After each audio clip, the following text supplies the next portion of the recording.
Chapter 39. Michael. The sound of my phone ringing wakes me up. It stings to open my eyes, and the residue of a headache throbs as I reach out to grab my phone. Instead, my palm hits a solid but warm obstacle. There's someone in my bed. I push myself up, the ringing still insistent, and grope around the sleeping form of Jen to find my phone, knocking over a glass of water and a pointless, ill-placed pot of pens. She's not supposed to be sleeping in here, and my dad is going to freak out. I finally grab the phone and see the familiar sight of David Clark's name on the screen. "Hello?" I say, my voice clogged up with grogginess. "Michael?" David usually sounds urgent, but this sounds more like panic. "I've been trying to get hold of someone and you're the first person who picked up. We have a situation." "What's the matter?" I ask, straining round to catch a glimpse of a clock. 7:30 a.m. The contractors arrived on site this morning. They needed to replace some cabling in the science block. One of them noticed a computer cable coming down from the ceiling. They think there's asbestos contamination. Didn't we have a survey done recently? We were given information by the local authority just to continue to contain the asbestos on site. Most schools in this area are under the same asbestos management plan. Did you ring the council? Yes, they're sending someone to consult with the contractor and getting in a specialist, but you know what this means. What? They were going to open a consultation on merging Whitlock with Pressfield.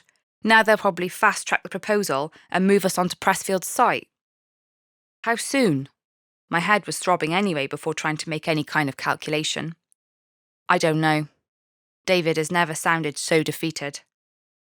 Look, I say, sounding much surer than I feel. Once they've checked the site, they will probably find it's just one area that needs to be blocked off. The rest of the site will function as normal. We'll just need some porter cabins to relocate the science rooms. Yes, porter cabins. David starts to perk up. Okay, I've got to go. I'll keep you updated. I place my phone back down onto the desk and look at Jen, still sleeping, blissfully unaware of the chaos that's about to erupt in our school. I rub my forehead and sigh, then peek under the blind to check the colour of the sky. Dark, with a patch of light breaking through in the distance. Perfect for a run. I fumble around pulling on my gear, then I slip out of the back door and head for the coast path. All of the fuggy, ill feeling seems to dissipate into the clear, cold atmosphere, and I'm thankful for the restorative power of sleep. I feel like I could scale a mountain again. Without thinking, I'm heading for Bestwood, drawn like a magnet to the place that's become the epicentre of my hopes and dreams in the last few weeks. However messed up things are at Whitlock, I've got better things to think about. On reflection, I'm amazed that the proposal went as well as it did, considering I was catatonic for most of it. I make a note to send Christina some flowers to thank her for helping.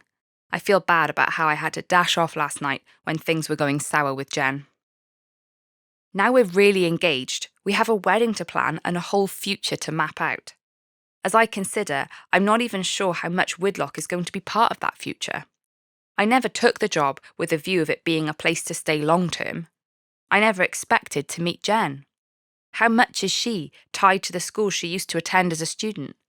How is she going to cope with the consultation process of merging it with Pressfield, which clearly is going to be a paperwork exercise?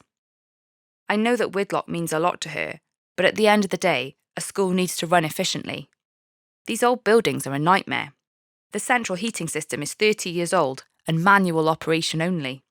That means you can't put a timer switch on. The caretaker has to switch it on in the morning and turn it off at the end of the day. The asbestos doesn't surprise me. The health and safety of that school is a disaster zone. But Jen takes everything to heart, and I can see her passionately standing up against the council's plans. Both of us get too sucked into school as it is. We've got other priorities now. I wish I'd told David about our engagement, but there wasn't really time. That conversation will have to wait. There are more immediate conversations I need to consider, with my parents. I wince as I remember Dad's expression when I told them yesterday, and then I wince again as I realise I left Jen alone with them, drinking champagne, while I accidentally fell asleep upstairs. I wonder what they said. There will be no avoiding a conversation today. I still haven't really asked Jen about what she wants, so I need to make sure we're on the same page before we face the barrage of well-meant curiosity and keenness from my mum and barbed comments from my dad. What if she says she doesn't want to get married in the church? She wants somewhere else and we'll have to change the date and start all over again.